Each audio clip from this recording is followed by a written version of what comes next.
स्वः तत्सवितुर्वरेण्यं भर्गो देवस्य धीमहि धियो यो नः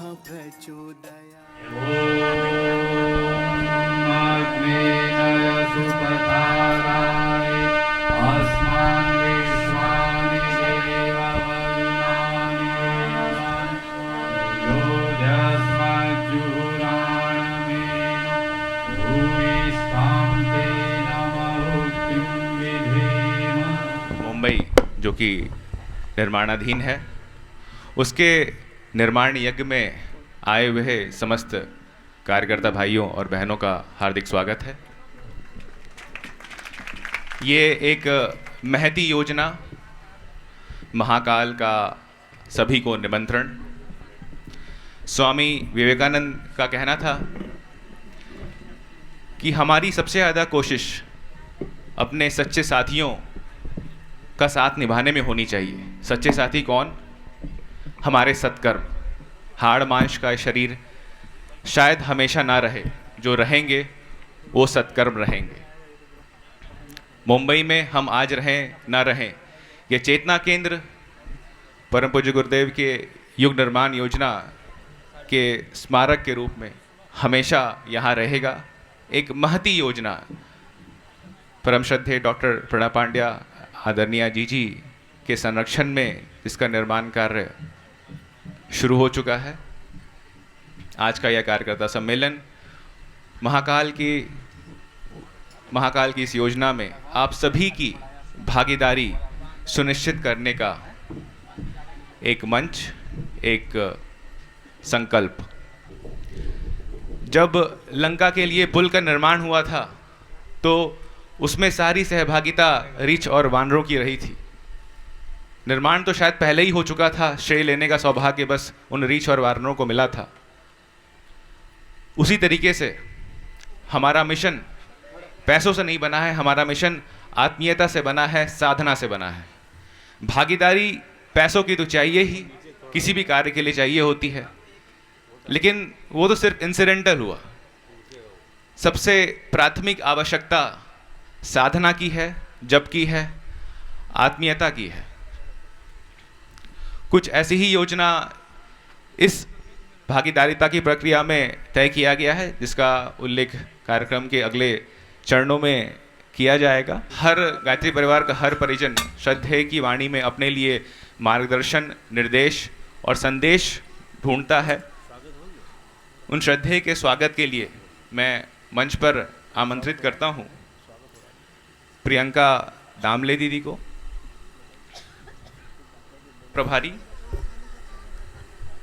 दिया मुंबई से हमारे जतिन दवे भैया,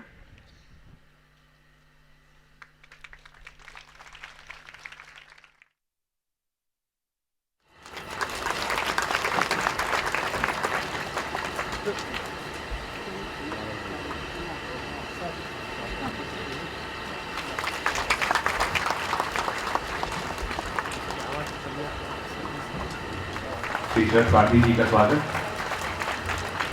ओम गुरुर्ब्रह्मा गुरुर्विष्णु गुरुर्देवो महेश्वरः गुरुः साक्षात् परब्रह्म तस्मै श्री गुरवे नमः। तस्मै श्री गुरवे नमः। कण कण में व्याप्त गुरु सत्ता को और मातृ सत्ता को नमन करते हुए बम्बई क्षेत्र के इस कार्यकर्ता गोष्ठी में बहुत अपने सौभाग्य से पधारे हमारे श्रद्धेय डॉक्टर प्रणब पांड्या जी यहाँ पे उपस्थित, इसी मुंबई और आसपास के क्षेत्र से पधारे हुए देवी स्वरूपा बहनों, देवी स्वरूप भाइयों, कार्यकर्ताओं, ये अपना सौभाग्य है क्योंकि मैं भी एक कार्यकर्ता हूँ और बम्बई क्षेत्र से हूँ न हूँ अलग बात है, पर आप लोगों से बहुत गहरा परिचय मेरा अब तक रहा है, तो मैं अपने आप को मुंबई का ही मानता हूँ। हमारे क्षेत्र में डॉक्टर साहब पधारे हैं और एक बड़े उद्देश्य के लिए नहीं, अपना उद्देश्य केवल चेतना केंद्र निवृत्ति का नहीं है, उससे भी आगे अपने को चलना है और उस क्षेत्र में हमको क्या क्या काम करना पड़ेगा, अपने आप को कितना झोंकना पड़ेगा, अपने आप को झोंकने की बात कर रहा हूँ, मैं पैसे झोंकने की बात नहीं कर रहा हूँ। अपना कितना समय हम लगाने वाले हैं, हमारा कितना समर्पण गुरुदेव के प्रति करने वाले हैं, ये एक कसौटी है आपकी हमारी कि क्या हम इस परीक्षा में खरे उतर पाएंगे। और मुझे पता है मुंबई क्षेत्र की बहनें और भाई अपना परिचय दे चुके हैं, इनकी विलक्षण क्षमता है और इस क्षमता के साथ अगर ये लग जाते हैं तो कोई चीज़ असंभव नहीं है। और मुंबई का चेतना केंद्र तो फिर एक बहुत ही आसानी से पूर्ण होने वाली एक आपका संकल्प रहेगा, ये पूरा होगा ही। केवल आप लोगों को खड़े रहने की आवश्यकता है, अपने आप के संकल्प को जगाने की आवश्यकता है। ऐसे समय में मुझे याद आता है गुरुदेव का वो पत्रक जिन्होंने अपने हर कार्यकर्ताओं के लिए समर्पित किया है, लिखा है अपनों से अपनी बात, अपने अंग अवयवों से। मुझे पता है कि हर कार्यकर्ता जो यहाँ पे उपस्थित है इस पत्र को रोज एक बार पढ़ता होगा, अगर नहीं पढ़ता हो तो एक बार पढ़ ले कि आपसे गुरुदेव ने क्या अपेक्षा की है। आप अगर गुरुदेव के अंग अवयव हो, आपको केवल शिष्य नहीं कहा है, उन्होंने कहा कि आप मेरे अंग अवयव हो और मेरे अंग अवयव को किस तरह से कैसा काम करना चाहिए इसका स्पष्ट निर्देश उन्होंने इस पत्रक में दिया है।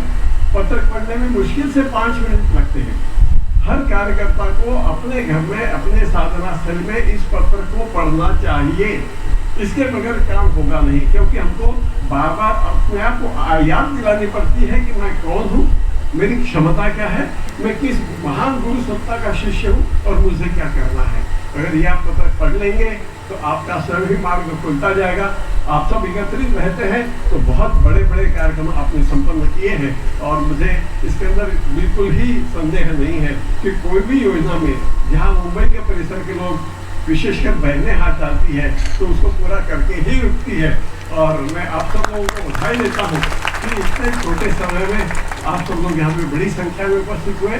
मैं ज़्यादा समय नहीं लूँगा क्योंकि हम सब लोग, मैं मिलकर हम सब लोग डॉक्टर साहब से संदेश सुनने के लिए आतुर है। मैं अपनी वाणी को विराम देता हूँ। ओम शांति। महाकाल का शंख बज गया, समय बदलने वाला है, मत संशय में समय गवाओ, यह नहीं रुकने वाला है।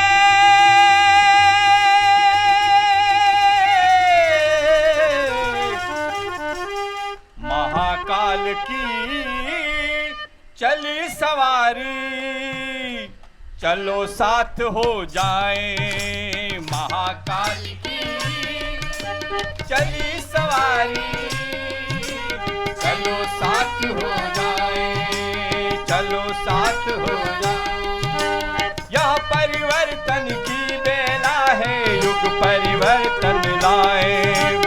यह परिवर्तन की बेला है, युग परिवर्तन लाए। चलो साथ हो जाए, चलो साथ हो जाए।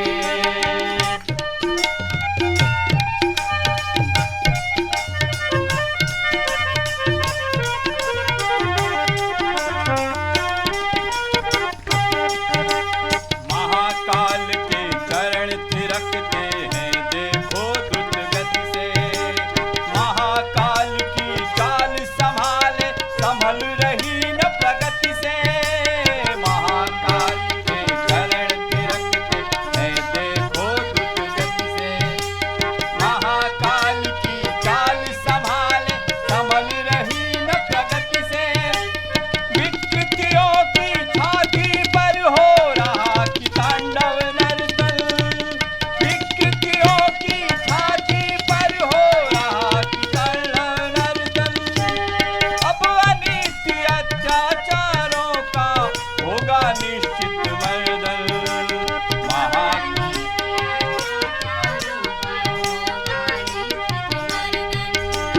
महाकाल के गण जैसे ही हम भी कदम बढ़ाए। महाकाल के गण जैसे ही हम भी कदम बढ़ाए। यह परिवर्तन की बेला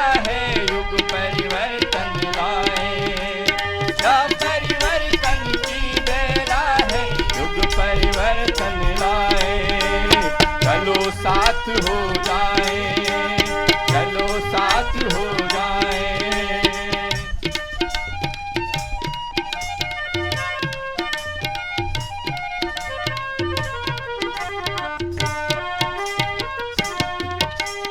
गूंज रहे धरती नभ में जय महाकाल के नारे। बोलो युगाधिपति महाकाल की। गूंज रहे धरती नभ में जय महाकाल के नारे। महाकाल के तेवर के देखो तो तनिक इशारे। देखो तो तनिक पाप पतन के डेरों में हाहाकार मचा है।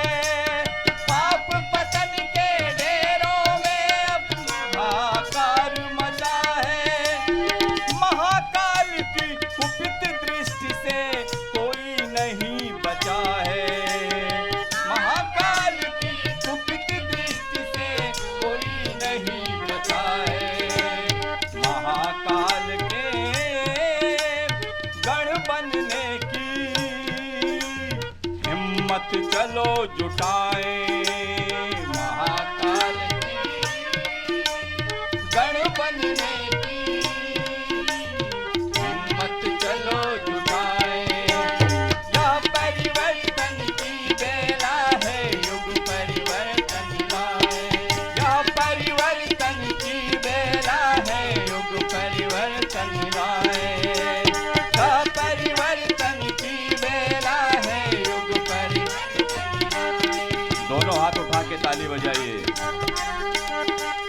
महाकाल की चली सवारी, चलो साथ हो जाए, चलो साथ हो जाए, चलो साथ। तन की बेला है, युग परिवर्तन लाए। यह परिवर्तन की बेला है, युग परिवर्तन लाए।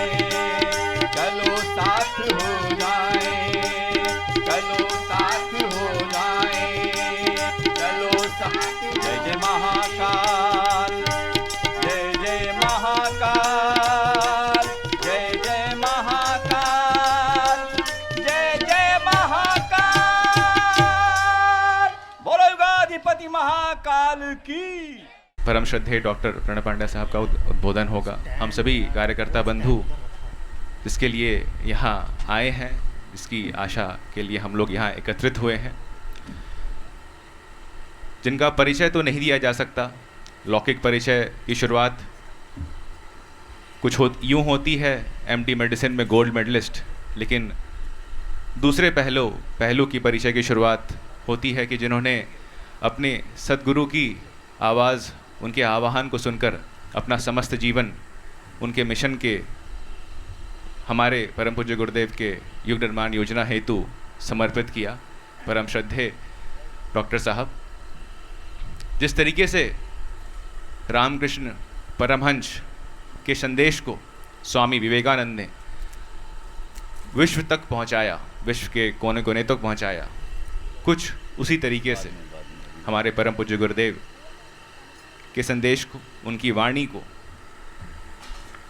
साइंटिफिक स्पिरिचुअलिटी के माध्यम से विश्व के हर कोने कोने तक पहुंचाने वाले परम श्रद्धेय साहब, युवा वर्ग की संवेदनशीलता को आत्मनिर्माण से राष्ट्र निर्माण तक, राष्ट्र निर्माण की योजना से डिवाइन इंडिया यूथ एसोसिएशन की दैवीय परिकल्पना के प्रेरणा स्रोत परम श्रद्धेय।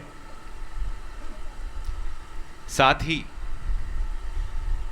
जिस वाणी ने यूनाइटेड किंगडम की joint session of House of Lords and House of Commons को संबोधित किया, जिस वाणी ने वर्ल्ड पार्लियामेंट ऑफ रिलीजन्स को संबोधित किया, जिस वाणी को आज सिर्फ गायत्री परिवार के परिजन ही नहीं समस्त देश सुनना चाहता है, जिसका लाभ हर तबके के लोग उठाना चाहते हैं, वह वाणी आज हमारे बीच हमारा महान सौभाग्य है कि हमें उनकी वाणी को सुनने का सुअवसर मिला है।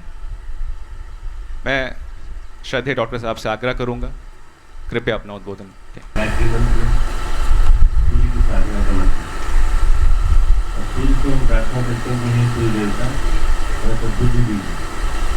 न जाने कब दुर्बुद्धि हमारे पर हावी हो जाए, न जाने कब किसी के प्रति ईर्ष्या का भाव, द्वेष का भाव हमारे मन में आ जाए, न जाने कब दुर्बुद्धि उनसे गलत काम करा दे। ऐसे में सद्बुद्धि हमेशा मिलती रहे, मन ही मन हर क्षण कण कण में सद्बुद्धि का निवास हो, यही बात मन में रहे। हम हमेशा सद्बुद्धि की ही बात करेंगे, कभी भी अपने मन को किसी और जाने नहीं देंगे, बैठने नहीं देंगे। हमारा मन सहज रूप में नीचे गिरता है, मन का स्वभाव गिरने का है, और गिरते हुए मन को ऊपर उठाने के लिए गायत्री मंत्र का सहारा लिया। गायत्री मंत्र देखता ओम भूर्भुवः स्वः तत्सवितुर्वरेण्यं भर्गो देवस्य धीमहि धियो यो नः प्रचोदयात्। परम पूज्य गुरुदेव और परमन्य माता जी की सूक्ष्म उपस्थिति में मेरे साथ बैठे हुए आदरणीय शरद भाई साहब, मेरी यूनिवर्सिटी के वाइस चांसलर भी हैं और हमारे दक्षिण पश्चिम जोन के प्रभारी भी हैं। मुंबई में बहुत दिनों तक कार्य भी किया है। आप रहने वाले नागपुर के हैं, आर्किटेक्ट हैं, और एक प्रकार से मुंबई का जो कार्य तब से चालू हुआ, तब से फाउंडेशन में नींव के पत्थर की तरह से इन्होंने काम किया है। हमारे मनु भाई के दाहिने हाथ हैं और हर काम में मनु भाई इन्हीं को याद करते हैं। ऐसे आदरणीय शरद पाटिल जी भाई साहब, सभी बैठे हुए देवतुल्य भाइयों, देवी स्वरूप बहनों, शक्ति स्वरूप माताओं, पूरे मुंबई नगर, महानगर, बृहन मुंबई पूरी की पूरी, यहाँ आसपास के करीब 300-400 किलोमीटर से 300 किलोमीटर से आए हुए सभी हमारे कार्यकर्ता भाइयों बहनों, बड़े सौभाग्य की बात है कि आज हम लोग यहाँ किसी एक विशेष उद्देश्य के लिए बात करने के लिए इकट्ठे हुए हैं। सबसे बड़ी बात हम लोगों के बीच में जो है, मैं यहाँ जब आता हूँ, जब भी मैं यहाँ की बहनों का और भाइयों का मुस्कुराता हुआ चेहरा देखता हूँ, तो मुझे लगता है कि इन लोगों के लिए कोई असंभव काम नहीं है। किसी भी काम के लिए ये लोग कभी परेशान नहीं होते हैं। एक बहुत बड़ा टारगेट सामने है, गायत्री चेतना केंद्र बनाना है, और चेतना केंद्र बनाना है तो उसके लिए ये लोग पूरी तरह से लगे हुए हैं। तन मन धन से जो भी कुछ हो सकता है वो लगे हुए हैं। मन में एक विश्वास है, वो विश्वास है कि गुरु सत्ता पीछे है। जो भी कार्य होगा वो होकर के रहेगा, उसको कोई रोक नहीं सकता। गुरुदेव ने स्वयं लिखा है, साधनों की चिंता आप न करें, साधनों की चिंता वो करेगा जिसने संकल्प दिलाया है। संकल्प गुरुदेव ने दिलाया है तो साधन अपने आप आए। तो मैं जब भी आता हूँ मुंबई, और जब भी आप लोगों के बीच में मुंबई आता हूँ या कहीं भी आता हूँ मुंबई के आसपास के बेल्ट में कहीं भी, तो आप लोगों का साहस, आप लोगों का पुरुषार्थ, आप लोगों का संकल्प बल, आप सबकी मन की शक्ति, और आप सबके अंदर एक सहज मुस्कुराता हुआ जो आत्मबल देखता हूँ तो मुझे बड़ा अंदर से बल मिलता है। हमारे कार्यकर्ताओं में बड़ी शक्ति है, वो निश्चित रूप से इस काम को करके दिखाएंगे जिस काम को अपने हाथ में लेना। कार्य केवल बल से नहीं होता, कार्य केवल पैसे से नहीं होता, कार्य केवल मुस्कुराने से नहीं होता, कार्य केवल ये कहने से नहीं होता कि साधनों की चिंता मत करो, गुरुदेव वो करेंगे। कार्य कुछ करने से होता है, और वो कार्य कुछ करने के लिए ही आज आपको बुलाया गया है। यहाँ पर कुछ कार्य करके दिखाना है सबको। आपके अंदर एक बहुत बड़ा बल है, आपको याद नहीं है वो। आप क्यों जुड़े इस संगठन से? 5 चीजें जरूरी होती है संगठन को बनाने के लिए। पहली चीज है सुसंस्कारिता। आपके संस्कार थे, पूर्व जन्म के प्रारब्ध थे, आपके माता पिता जुड़े हुए थे, नहीं जुड़े हुए थे तो माता पिता ने संस्कार दिए आपके, और वो जन्म से आपको संस्कार चले आ रहे हैं। संस्कार जहाँ होते हैं वहाँ आदमी अच्छे काम करता है। कई बार ऐसा लगता है कि ये लड़का, ऐसा लगता नहीं था कि ऐसा करेगा। मैं अपने बारे में बोलता हूँ, मेरे पिताजी माताजी बहुत गुरुदेव से जुड़े हुए, निकट से जुड़े हुए हैं। पर मैं पढ़ाई में लगा रहता था, पढ़ाई के अलावा और कुछ नहीं सोचता था। मेरे मन में पढ़ाई, डिग्री प्राप्त करनी है, एमडी लेनी है और उसके लिए जो भी कुछ करना पड़े वो करना है, अर्थात मेहनत करनी है, पुरुषार्थ करना है। कुछ गिने चुने 4-5 बड़े पढ़ाकू लोगों में गिनती होती थी मेरी। हमें 172 लोग भर्ती हुए थे, उनमें से हम 4-5 लोग ऐसे थे जिनको कि इन पर सबकी निगाह रहती थी। और पूरी बात तो सुन लो यार, ताली बजाने के पहले। और उसमें जब मैं बाहर जाने की सोचने लगा, विदेश जाने की, कि मैंने अमेरिका जाने की सोची, तो मेरे घर में सबने मुझसे गुस्सा मोल ले लिया कि नहीं, विदेश नहीं जाना है, यहीं रहना है। मेरी शादी हो चुकी थी जीजी से और मैं जब सोचने लगा ये, तो उस समय गर्भ में चिन्मय था। तो जीजी का ये कहना था कि आपको नहीं जाना है। मैंने कहा नहीं, मुझे जाना है। पापा ने कहा, पिताजी ने कहा नहीं जाना है। मैंने कहा नहीं, मुझे जाना है। तो बोले अच्छा चलो गुरुदेव से परमिशन लेके आओ। गुरुदेव ने कहा विदेश जाना है ना? मैंने कहा हाँ। तो बोले मैं कहा मना कर रहा हूँ, तुम जाओ ना। तो एग्जाम देने के लिए मुझे मलेशिया जाना पड़ा और मलेशिया से मैं पास करके जब आया तो मेरी नौकरी 10 स्थानों पर लग गई अमेरिका में। अब 10 स्थानों पर नौकरी लग गई, उसके बाद फिर कोई आदमी सोचता नहीं है, फिर दूसरी बार नहीं सोचता। 74-75 में नौकरी लग जाना और 25-30 हजार डॉलर पर मंथ पे नौकरी लग जाना, उस जमाने की डॉलर की कीमत बहुत थी, तो वो अपने आप में बड़ा उत्साह था। तो मैं जब आया लौट करके तो गुरुदेव से के पास दिखाया मैंने कि गुरुदेव मेरी नौकरी लग रही है और मैं मलेशिया से, सिंगापुर से आपके लिए भी कुछ सामान लाया हूँ। मैं कुछ लाया था उनके लिए सामान, वो रखा। बोले बहुत अच्छा है, बहुत बढ़िया सामान रखो। अब तुम्हारी विदेश जाने की इच्छा पूरी हो गई कि नहीं? मैंने कहा नहीं, अभी कहाँ हुई पूरी, अभी तो मैं पास करके आया हूँ एग्जाम। बोले नहीं, हमने शर्त ये नहीं रखी थी, हमने शर्त ये रखी थी विदेश जाना है। विदेश होके आ गए तुम, बस अब इसके बाद कहीं नहीं जाना है, यहीं रह के काम करो। गुरुदेव ने को अपॉइंटमेंट का पत्र दिया कि अपॉइंटमेंट हो गया मेरा। तो गुरुदेव ने सारे पत्र देखे, पन्ने पलटे पूरे के पूरे, उसके फाड़ करके कचरे की टोकरी में डाल दिए पूरे के पूरे। अब उसके डुप्लीकेट भी नहीं थे मेरे पास, ओरिजिनल थे वो सारे के सारे। तो सब चले गए पूरे कचरे की टोकरी में। और उसके बाद उन्होंने कहा देखो तुम्हारे मूल संस्कार जो है वो इस मिशन को आगे बढ़ाने के लिए है। मूल संस्कार को तुम नहीं पहचान सकते, मैं पहचान सकता हूँ। मैं अपनी दिव्य दृष्टि से देख सकता हूँ कि तुम्हें क्या कुछ और अलग काम करना है। तुम डॉक्टर हो, डॉक्टर ही रहोगे, जिंदगी भर डॉक्टर ही कहलाओगे और डॉक्टर रहोगे, परंतु सबसे बड़ा डॉक्टर तुमको मानवता का बनना है। मानव जाति जो पीड़ित मानव जाति है उसका बनना है।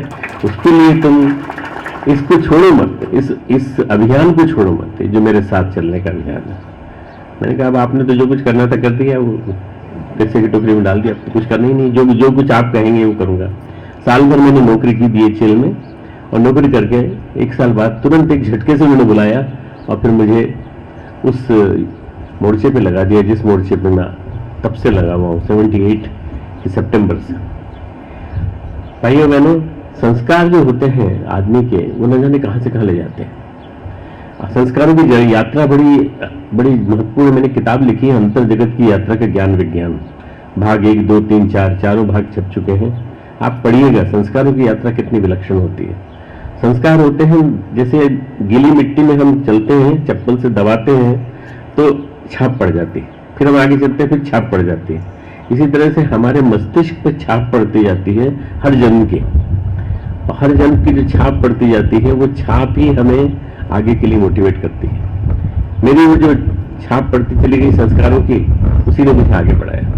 यहाँ एक एक व्यक्ति जो बैठा है उसके मन मस्तिष्क पर, हृदय पर, सब पर एक छाप पड़ी हुई है कि वो एक कार्यकर्ता है। वो गुरुदेव को छोड़ के जी नहीं सकता, गुरुदेव को छोड़ कर रह नहीं सकता, और गुरुदेव माता जी उसको छोड़ के नहीं रह सकते और वो गुरुदेव माता जी को छोड़ के नहीं रह सकता। ये संस्कार आपके हैं। ये सबसे पहला गुण है सुसंस्कारिता, श्रेष्ठ संस्कार होना। संस्कार होना उस दिशा में चलने के लिए जिस दिशा में हमको जाना है, भविष्य जो हमारा बनना है उस दिशा के लिए सुसंस्कारिता। दूसरा है संवेदना, संवेदनशीलता। संस्कार हो और जागे नहीं, पड़े हुए हैं। संस्कार जगते हैं तो संवेदना के रूप में जगते हैं, और संवेदनशीलता हमें कुछ काम करने के लिए मोटिवेट करती है, प्रेरित करती रहती है सतत। तो वो संवेदनशीलता जो हमारे अंदर जाग जाए कि हमें कुछ करके दिखाना है, कुछ करके दिखाना है, और करके दिखाना है, वो संवेदनशीलता जिसमें पैदा हो जाती है उस दिन एक नरेंद्र नाथ विवेकानंद बन जाता है, एक मूलशंकर नाम का टंकारा गांव का रहने वाला मोरबी के पास का वो बन जाता है दयानंद, महर्षि दयानंद बन जाता है। संवेदनशीलता होती है तो एक लड़की लक्ष्मीबाई बनकर के 17 साल की उम्र में, 18 साल की उम्र में पीठ पे बच्चे को धारण करके कहां से कहां कूदती हुई चली जाती है और अंग्रेजों से मोर्चा लेती है। 1857 में संस्कार होते हैं तो मीराबाई अपने कृष्ण को अपने हाथ में लेके कहती है, मैंने गिरधर लीनो मोल लियो तराजू तोल, मैंने तोल के लिया इसको, ये मेरे को पीछे नहीं हटाएगा और नहीं हटने दिया। न जाने कितने घटनाक्रम घटे, न जाने कितनी जहर पीने की घटनाएं घटी, सब कुछ हुआ, पर किसी में भी मीरा की जान नहीं गई। हाँ, मीरा परेशान हुई। मीरा ने कहा मेरी परीक्षा कब तक ली जाएगी, तो उसने अपने गुरु तुलसीदास जी को चिट्ठी लिखी, मेरा क्या होगा आप बताइए, मैं तो कृष्ण के बिना रह नहीं सकती, मेरे संस्कार मेरे उधर ही दे रहे हैं, प्रेरणा दे रहे हैं, और मेरा देवर और मेरे सब के सब रिश्तेदार ये सारे के सारे मेरे पीछे पड़े हुए हैं कि रानी को सरेआम भजन कीर्तन नहीं करना चाहिए, रानी को इस तरह से काम नहीं करना चाहिए जैसा दिखाई देता है। तू महारानी है मेवाड़ की, तेरा पति मर गया तो क्या हुआ, पर तुझे वैसा रहना चाहिए जैसे जीना है। बोले मेरा पति नहीं मरा है, ऐसा मत बोलो, मेरा पति कृष्ण है, श्री कृष्ण है, और श्री कृष्ण अगर मेरा पति है तो कोई कुछ नहीं कर सकता मेरा। लिखा उसने लेटर में लिखा था कि मैं क्या करूं ऐसी स्थिति में, तो तुलसीदास जी ने फिर एक लाइन लिखी उनको, वो लाइन समझने लायक है। जाके प्रीन राम बेदेही, जाके प्रीन राम बेदेही, तजिए ताहि कोटि बेरी सम, यद्यपि परम स्नेही। चाहे कितने परम स्नेही हो, परम प्रेम करने वाले तुम्हारे रिश्तेदार हो और जिनके प्रिय हो, परंतु यदि वो तुमको अच्छे मार्ग पे जाने से रोके तो उनको छोड़ देना चाहिए। पिता तजियो प्रहलाद, पिता को छोड़ दिया प्रहलाद ने। विभीषण बंधु, विभीषण ने अपने भाई को छोड़ा। विभीषण बंधु भरत महतारी, भरत ने अपनी मां कैकेयी को छोड़ दिया। कंत ब्रज बनतन भय मुद मंगलकारी, हमारी जो ब्रज की गोपियां हैं उन्होंने श्री कृष्ण की खातिर अपने पतियों को छोड़ दिया, सबको छोड़ दिया।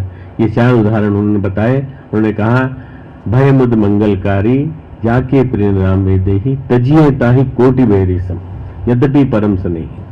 इनको करोड़ गुना बेरी मानो अपना, जो भगवान के काम में, आदर्श के काम में तुमको जाने से रोके, उनको करोड़ों कोटि का बेरी मानो। भाइयों बहनों, ये संस्कार होते हैं जो आदमी के अंदर संवेदनशीलता जगाते हैं।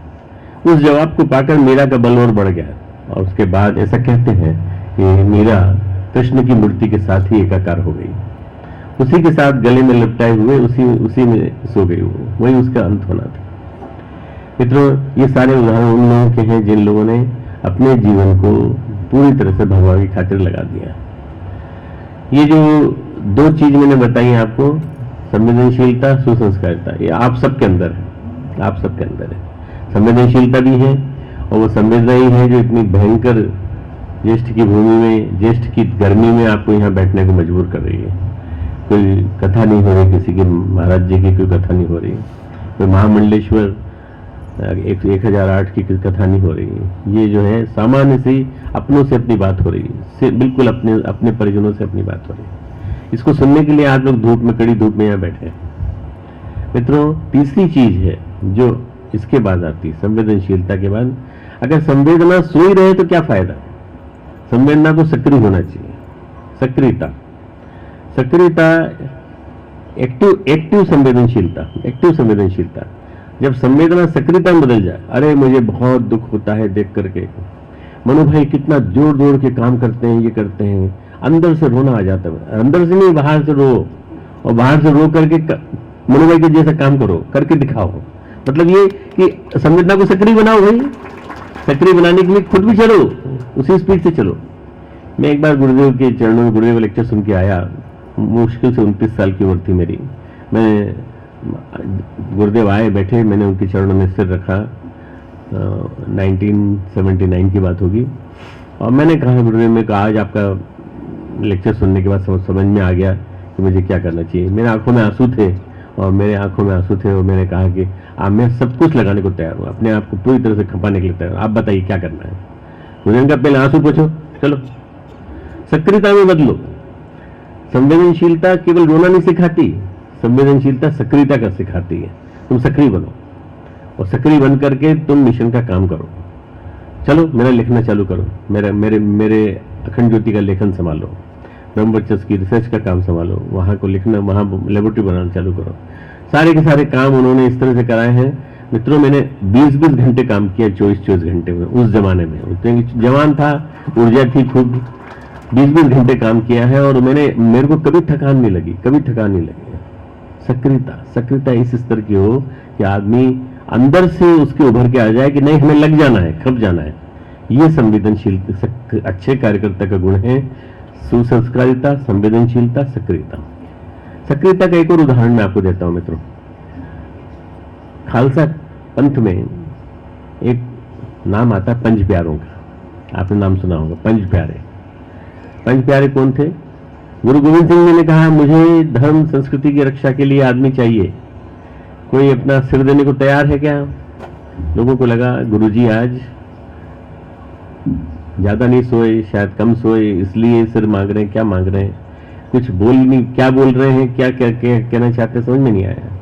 उन्होंने कहा, गुरुजी आप क्या कहना चाहते हैं? बोले मुझे सिर चाहिए भाई, शीश दिए जो गुरु मिले तो भी सस्ता जान, यूं का लिखा हुआ है, शीश दिए जो गुरु मिले तो भी सस्ता जान। शीश देने पे भी गुरु मिल जाए, सस्ते में मानना चाहिए। शीश देना है तुमको, शीश देना है। तो बिना सोचे समझे जो गुरु के कहने पे शिष्य कूद पड़े खाई में, कूद पड़े कुएं में, वो सच्चा शिष्य। और बिना सोचे समझे और अकल लगाए अपनी और कहे अरे मालूम नहीं क्या होगा, हमारे पत्नी का क्या होगा, बच्चों का क्या होगा, नुकसान, वो शिष्य सच्चा शिष्य नहीं है। क्यों? उसने तर्क लगा दिया ना बीच में। भक्ति में, श्रद्धा में, समर्पण में तर्क नहीं आता कभी भी। सबसे पहला काम आना चाहिए समर्पण, अपने आप को खपा देना। तो एक आदमी आया द्वारका का था, एक आदमी आया बीदर का था, इधर का, यहाँ का कर्नाटक का, एक आदमी आया जो और ऊपर का था। ऐसे 5 आदमी एक एक करके आते चले गए और एक एक को ले जाते रहे पीछे, पर्दे के पीछे, और तलवार खून से सनसनी हुई लेकर के आते रहे और दिखाते रहे, हाँ भाई एक और हो गया, 5 हो गए। अब तुम में से और कोई देने को तैयार है क्या?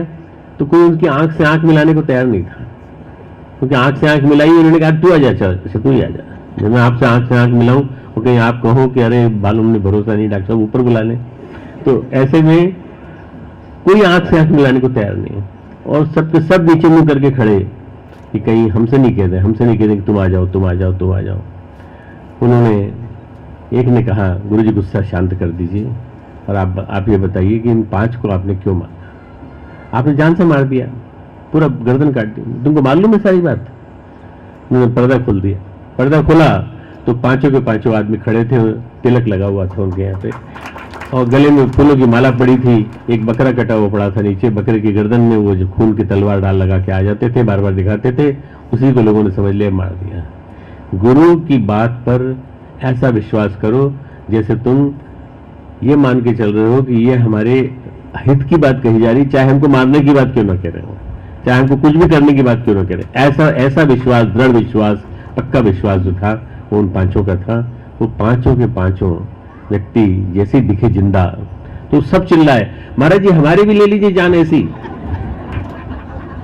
हम लोग कपटी है ना, हम लोग चंचल स्वभाव के हैं, हम लोग लालची हैं, इसलिए हमको क्या लगा कि वो जो 5 को तिलक लगे थे हमको भी लग जाएंगे अब, तो हम लोग सब चिल्लाए, जितने लोग वहां खड़े सब चिल्लाए।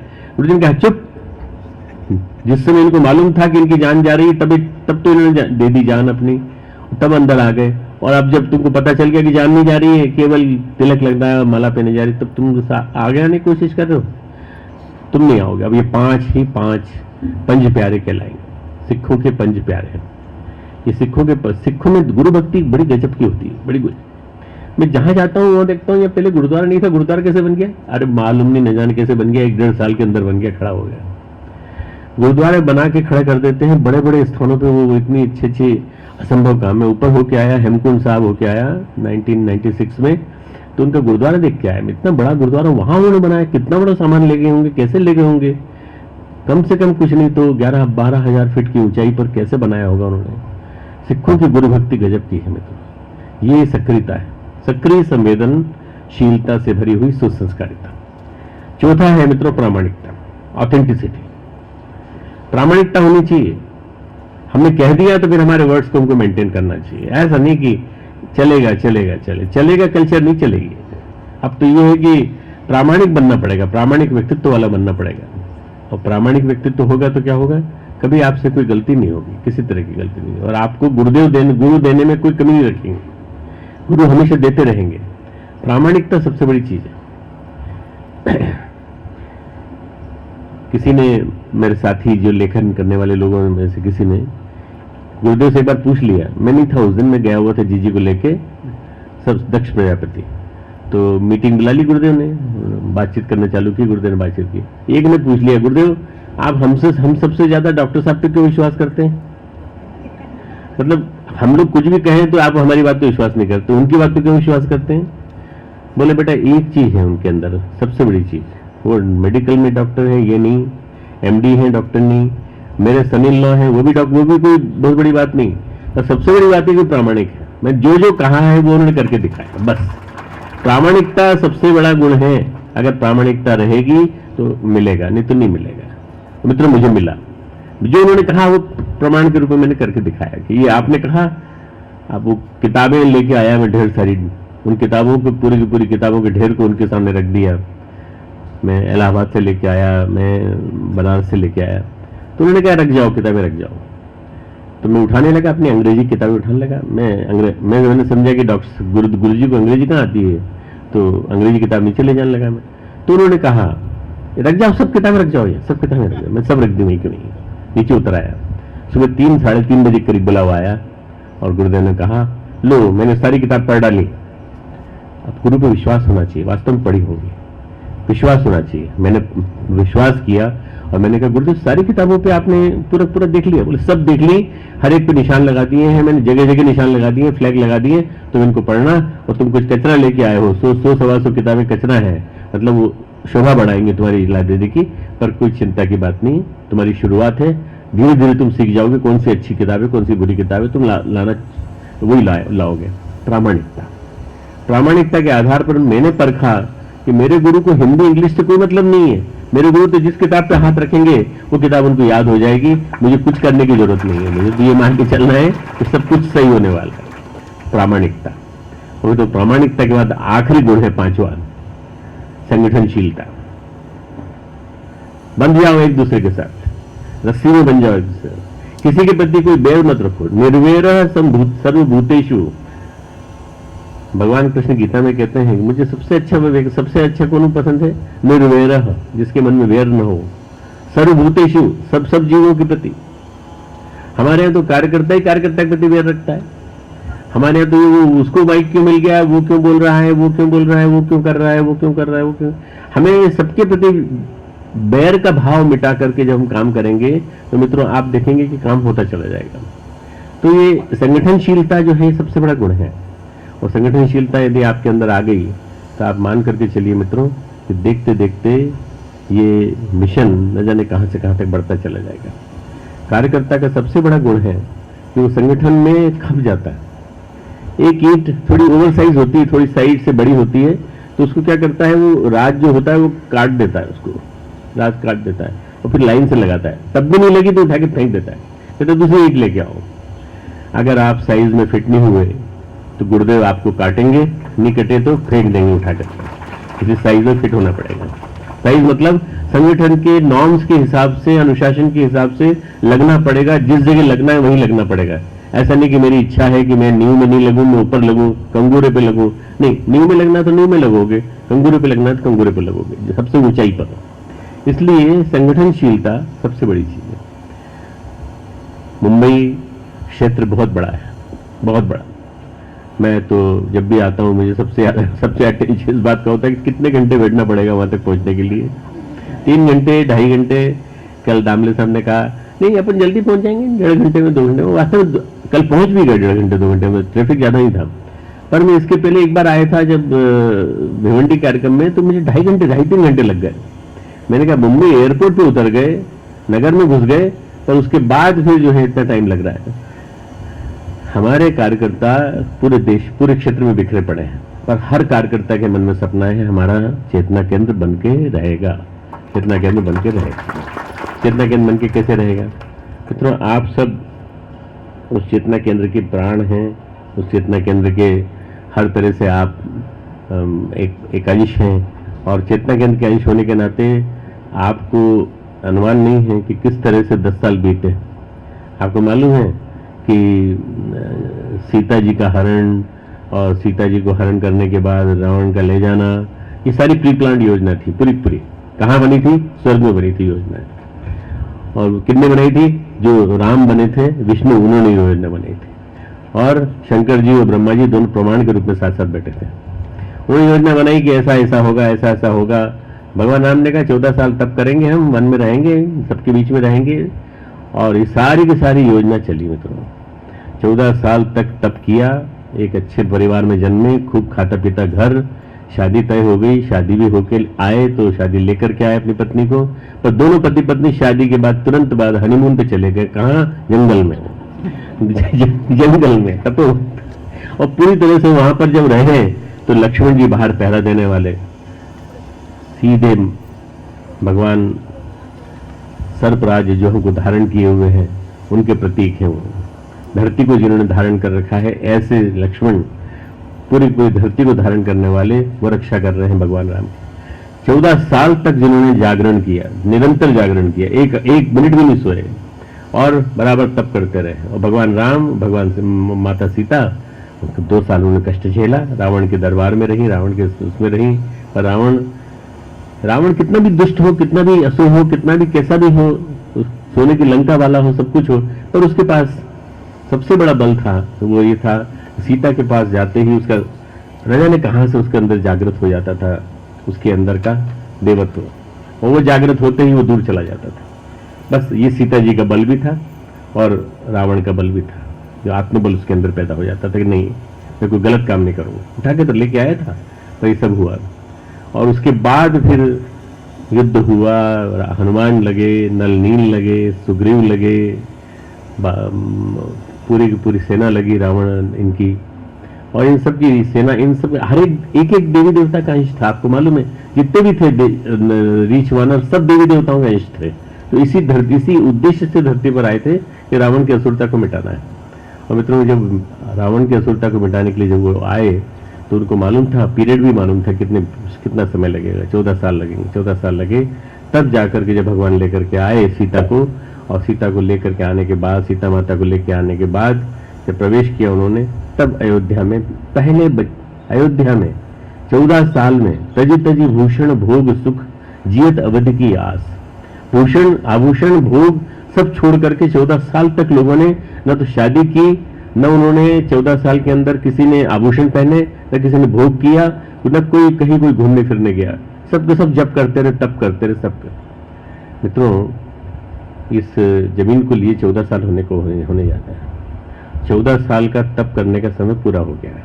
अब इस भवन का बनने का समय आ रहा है, और ये भवन बनने जा रहा है। इसमें आप सबको लगना है। आपके पीछे राम का बल है, सीता का बल है, परम पूज्य गुरुदेव परमन्या माता जी का बल है। आपके पीछे ब्रह्मा विष्णु महेश का बल है, सब आपके पीछे लगे हुए हैं। इसलिए कुछ चिंता की बात नहीं। बनेगा, निश्चित रूप से बनेगा। कहीं कोई दिक्कत आएगी? नहीं आएगी।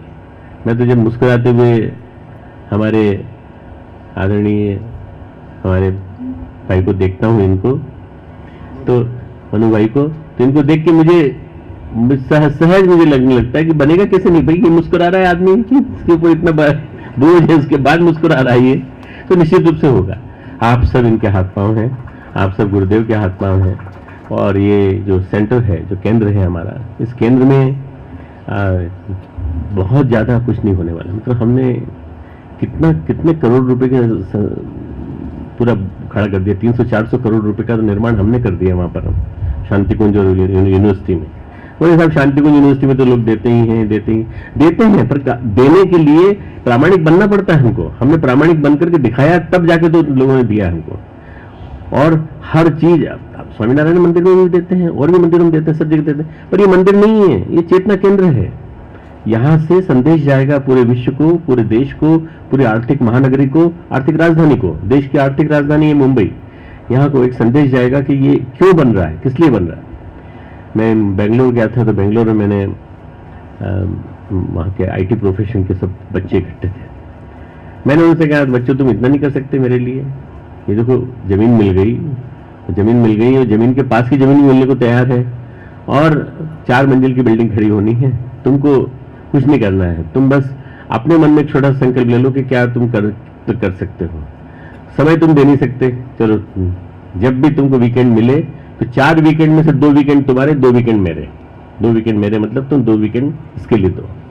और इसके अलावा हर साल 3 साल के अंदर बनके तैयार हो जाएगा। अगर 3 साल से पहले तैयार हो गया तो तुम अपने पास रख लेना। हर साल एक महीने की तनख्वाह तुम हमें देना है, पूरी की पूरी। मित्रों, 1 घंटे के अंदर, 1.5 घंटे के अंदर मेरे पास संकल्प आ गया, 1.5 करोड़ रुपया इकट्ठा हो गया। 1.5 करोड़ रुपया देखते देखते इकट्ठा हो गया। तो आईटी के लोग वहाँ ज़्यादा हैं, बेंगलोर में ज़्यादा है, इसलिए ऐसा हो गया। पर मैं यहाँ भी कहता हूँ, यहाँ भी कोई कम नहीं है। आईटी ही नहीं, बल्कि जहाँ काम कर रहे हो वहाँ की अपनी 1 महीने की तनख्वाह में, 11 महीने की तनख्वाह में गुजारा कर लो, 12 महीने का क्या दिक्कत है? अरे नहीं साहब, आप क्या कह रहे हैं, हमारी पत्नी हमको हमारा सिर खा जाएगी पूरी तरह से, कहेगी कहाँ से आएगा चावल, कहाँ से आएगा। एक थोड़ा सा कम खा कर ही जाना, उसमें क्या दिक्कत है? जब लाल बहादुर शास्त्री कह सकते हैं कि सोमवार को व्रत कर लो शाम का, और उस व्रत से जो पैसा बचेगा उस पैसे से पूरा के पूरा जो राष्ट्र के लिए तुम अलग से निकालो, पैसा निकालो। तो यदि हम ये कर सकते हैं, सब कुछ कर सकते हैं। अगर हमने मन में संकल्प कर लिया तो ये जो थोड़े से लोगों के संकल्प के बलबूते लाखों करोड़ों लोगों का संकल्प आएगा, और हर घर से 1 रुपया रोज, 2 रुपया रोज, महीने भर की इनकम, साल भर में 6 महीने की इनकम, ये सब निकल के आएगी। और निकल के आएगी तो जरूर से संगठन होगा। हर काम बड़े बड़े पैसे से नहीं होता। जो भगवान राम का जो पुल बना था, उसके लिए बड़े बड़े ठेकेदार नहीं लगे थे, बहुत बड़े ठेकेदार लगे हों जिन्होंने काम किया हो। छोटे छोटे नल, नील, रीछ, वानर सब के सब, और एक ईंट रखी थी जिसपे भगवान श्री राम लिखा था। रावण को लोगों ने जाके कहा कि महाराज वो तो उनका जो बंदर है वो तो श्री राम लिखता है, और वो तैरने लगते हैं पत्थर, सब पत्थर तैरने लगते हैं। बोले अच्छा, हाँ। बोले हम तो देख के आए, गुपचुप देख के आए कि वहां तो सब पत्थर तैर रहे हैं, और पुल बन जाएगा तो उनका क्या? राम के नाम में इतना बल है, रावण के नाम में बल नहीं है। रावण बड़ा रात भर सोचता रहा कि मेरे ही लोग मेरे पे अविश्वास करने लगेंगे। तो उसने फिर कहा कि अच्छा ठीक है, आज रावण के नाम को पत्थर डलेगा। अगले दिन उसने कहा रावण के नाम को पत्थर डलेगा। रावण के नाम को पत्थर डाला गया। रावण का नाम का पत्थर नीचे गया, फिर ऊपर आया और ऊपर तैरने लगा। सब चिल्लाए जोर जोर से, अरे हमारे रावण में भी भले राम और रावण में युद्ध होकर के रहेगा तो रावण जरूर जीतेगा। मित्रों, मंदोदरी ने पूछा कि रावण का नाम का पत्थर कैसे तैर गया? अरे बोले मैंने राम का नाम लेकर के रावण लिखा था उसमें। बिना राम के नाम से नहीं होता, बिना राम के नाम से काम नहीं होता।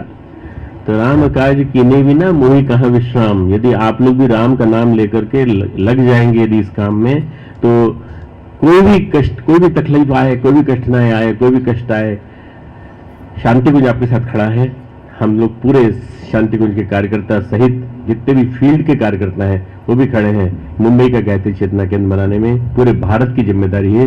आपको कहीं भी संकोच नहीं करना, कहीं मन में वो असमंजस नहीं लाना, सब कुछ बन के रहेगा, सब कुछ जैसा हम चाहते हैं। मैं तो 7 मंजिल की बात कर रहा था, 7 मंजिल बन जाएगी। तो ये बोले 7 नहीं, 7 के बाद 7 और बनानी, 14 मंजिल का बनाना है। अरे मैंने कहा ऐसा मत करो ऐसा मत करो। 14 साल की बात आ गई तो 14 मंजिल की बात करने लगे लोग। देखो आप जो बनाना चाहते हो बनाओ, परंतु बस सपना गुरुदेव का साकार होना चाहिए कि व्यक्ति निर्माण की प्रक्रिया गतिशील होनी चाहिए, व्यक्ति निर्माण चलना चाहिए, परिवार निर्माण चलना चाहिए, समाज निर्माण चलना चाहिए। समाज में नवनिर्माण की गतिविधियों में गति आनी चाहिए। जो है स्त्रियों के लिए, नारी शक्ति के लिए हम लोग इसको बना रहे हैं, उनका स्वावलंबन की गतिविधियां वहां चलनी चाहिए। उनको नारी स्वावलंबन भी मिले, नारी को गति मिले, नारी को शक्ति मिले, नारी को लगे कि ऐसे एक केंद्र बना है और आम मंदिरों जैसा नहीं है, और ऐसा मंदिर बन रहा है, ऐसा केंद्र बन रहा है जिसमें कि देखते देखते हम लोगों के लिए कुछ सोचा जाएगा। आज नारी का पद्दलन कितना हो रहा है, आप देखिए कितनी ज्यादा उसको पद्धत किया जा रहा है। ऐसे में हम सबकी एक जिम्मेदारी बन जाती है, और वो जिम्मेदारी बहुत ज़्यादा ज़रूरी है, समझना बहुत ज़्यादा ज़रूरी है उस जिम्मेदारी को, कि हम ऐसा कुछ ना बनाएं जो मंदिर बन के रह जाए, हम ऐसा कुछ न बनाएं जो ताजमहल जैसा अजूबा बन के रह जाए, हम ऐसा बनाएं जहाँ पर गुरुदेव की बताई हुई गतिविधियाँ चलें सारी सारी। शतसूत्री युग निर्माण योजना, शतसूत्री युग निर्माण योजना, 100 सूत्र वाले 100 सिद्धांत वाली युग निर्माण योजना, जिसमें मैंने 5 जो गुण बताए थे, ऐसे कार्यकर्ता ट्रेनिंग चले पूरा के पूरा। आपका ये बदलापुर से लेके और अमरनाथ से लेके, थाने से लेके और उधर उधर नीचे पुणे से लेकर के पूरा आसपास का बेल्ट, ये आपका कौन सा कहलाता है इधर वाला, मीरा रोड से लेके, विरार से लेके और मेड़े से लेके, पूरा ये पूरा क्षेत्र मैंने सबको ले लिया कि नहीं, कोई चीज छोड़ा तो नहीं, बोरीवली से लेके सभी, पूरा बॉम्बे अपने आप को महसूस करने लगे कि हमारा चेतना केंद्र सानपाड़ा में बनकर तैयार हो गया है, और अब हमारे लिए किसी प्रकार की कोई दिक्कत नहीं है। हमने गुरुदेव के सपनों को साकार करके इस केंद्र को बना के खड़ा कर दिया है। मुझे पूरी उम्मीद है कि आप सब एकजुट होकर के लगोगे और काम करके दिखा दोगे। आप सबको खूब खूब मंगल कामना, खूब खूब आशीर्वाद। श्रद्धेय डॉक्टर साहब के आशीर्वचन हम सभी के हृदय के अंदरूनी हिस्सों तक जरूर पहुंचे होंगे। हम सभी ने प्रेरणा ली है। जब भी हम किसी दान की बात बोलते हैं, पैसा मिल जाए शायद खत्म हो जाता है, कुछ और मिल जाए शायद खत्म हो जाता है, लेकिन जब प्रेरणा मिलती है तो वो हमेशा के लिए रहती है। तो कुछ ऐसे ही पैमाने हमें सुनने को मिले कि एक आदर्श कार्यकर्ता की क्या पहचान होनी चाहिए।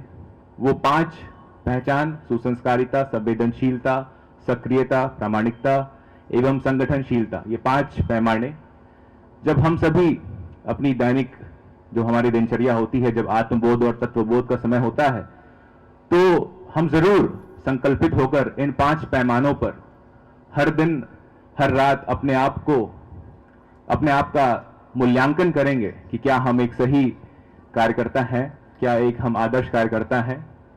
और ये संकल्प हम सभी के बीच में उभरेगा।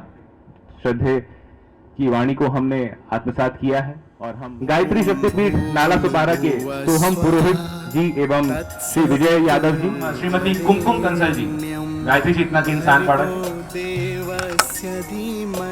गायत्री शक्तिपीठ नाला सुपारा के सोहम पुरोहित एवं श्री विजय यादव जी, गायत्री प्रज्ञा केंद्र थाने के प्रहलाद पांचाल जी एवं श्री उपेंद्र चौबे जी,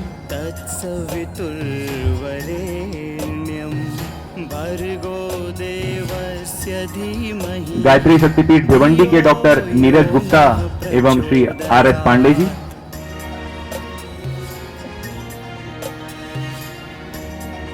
गायत्री प्रज्ञा मंडल दहीसर से कुमारी शेट्टी दीदी, आशा सोमानी दीदी कृपया मंच पर आए, डॉक्टर RP त्रिपाठी जी एवं डॉक्टर राजेश चौबे जी कृपया मंच के पास आ जाए। अब मैं आदरणीय मनु भाई पटेल जी से, गायत्री परिवार मुंबई के संयोजक से आग्रह करता हूं, तो कृपया मंच से संबोधित करें। आज हमारे सारे मुंबई के कार्यकर्ता हृदय डॉक्टर साहब का दर्शन और आदेश वाणी सुनने के लिए इतनी कड़ी धूप में राह देख के जिसका 14 साल से इंतजार था, वो घड़ी अभी आ गई है। समय और दुख देखते हुए जो हमारी योजना है, प्रज्ञा वर्तधारी योजना, 24 रुपया हर दिन निकालना है, 1 साल की योजना है और पूरा मुंबई से हमको 3000 लोग चाहिए। 3000 लोग कैसे आएगा? इसके लिए एक पूरा मुंबई में 2400 जगह पे संकल्प सिटी, जिसमें संकल्प लिया है कि हम प्रज्ञा व्रतधारी बनेंगे, एक समय का भोजन त्याग करेंगे। ये तो उस साल का तप है, वो तो साधना का तप लगा।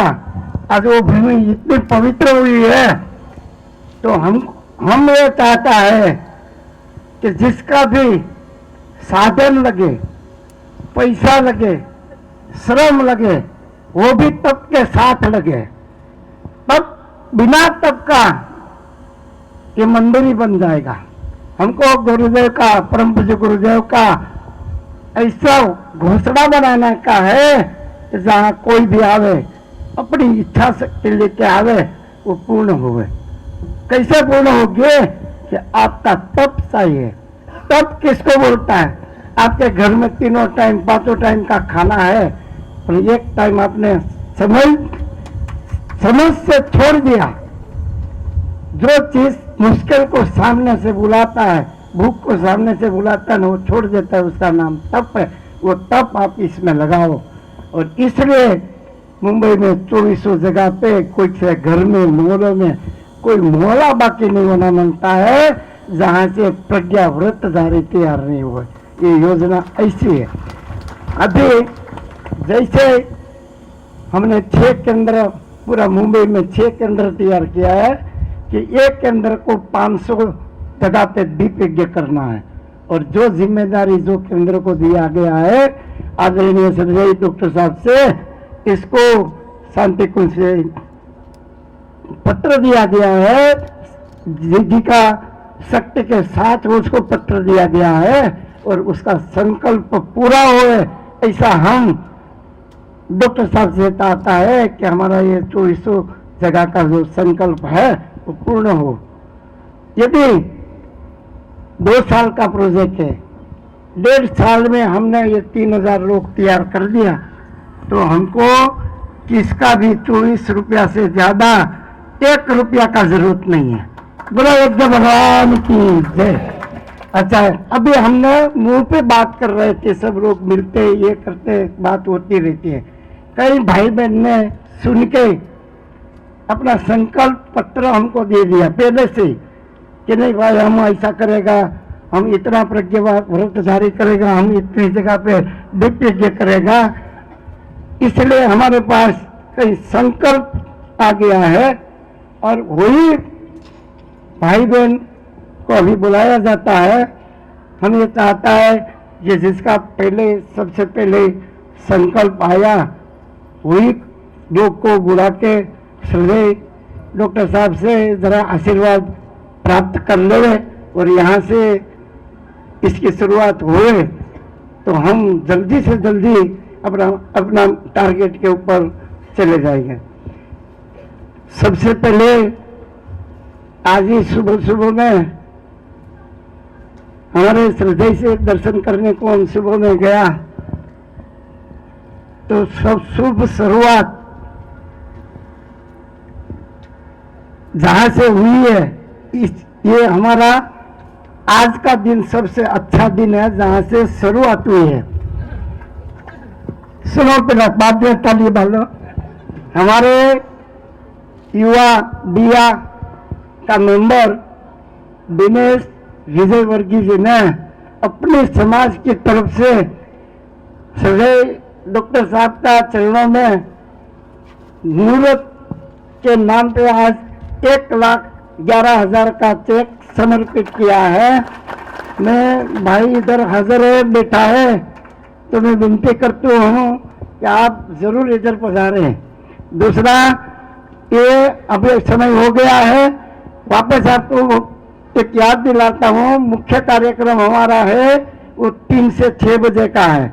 आप लोग सब ने ये कन्या कौशल शिविर जो कार्यक्रम चल रहा है, ये हमारी कन्याओं को गुरुदेव की तरफ से विशेष जो शक्ति प्रवाह है वो गुरुदेव हमारे श्रद्धेय डॉक्टर साहब के माध्यम से देना चाहता है और वो टाइम है हमारा 6-6:15 बजे का।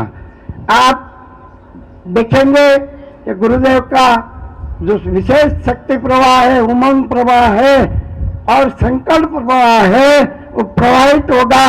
और ये जो हमारी कन्याएं आज 5 दिन से इतनी धूप में, इतने उसमें जो सीख रही है वो आगे जाके मिशन के लिए, युग निर्माण के लिए वो काम करे। वो भावना के साथ हमने ये 5 दिन का ये शिविर रखा है। उसका समापन समारंभ, विदाई समारंभ 3 से 6 बजे है। आप यहाँ से शांति पाठ के पास भोजन प्रसाद ग्रहण करेगा। श्रद्धेय डॉक्टर साहब का आगमन होगा 3:30 बजे अपना अपना स्थान ग्रहण कर लेना का। और ये जो विदाई की घड़ी है, हमारी प्रार्थना है कि आप इसको जरूर देखें। क्यों? ये पूरा प्रयोग है, वो पूरा महाराष्ट्र के लिए नया प्रयोग है। आप पहले ध्यान से देख लो।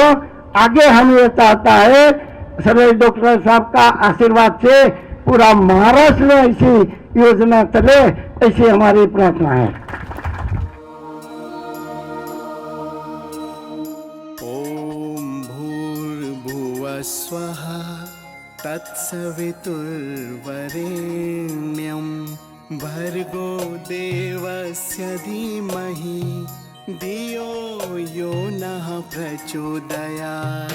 ॐ भूर्भुवः स्वः तत्सवितुर्वरेण्यं भर्गो देवस्य धीमहि धियो यो नः प्रचोदयात्।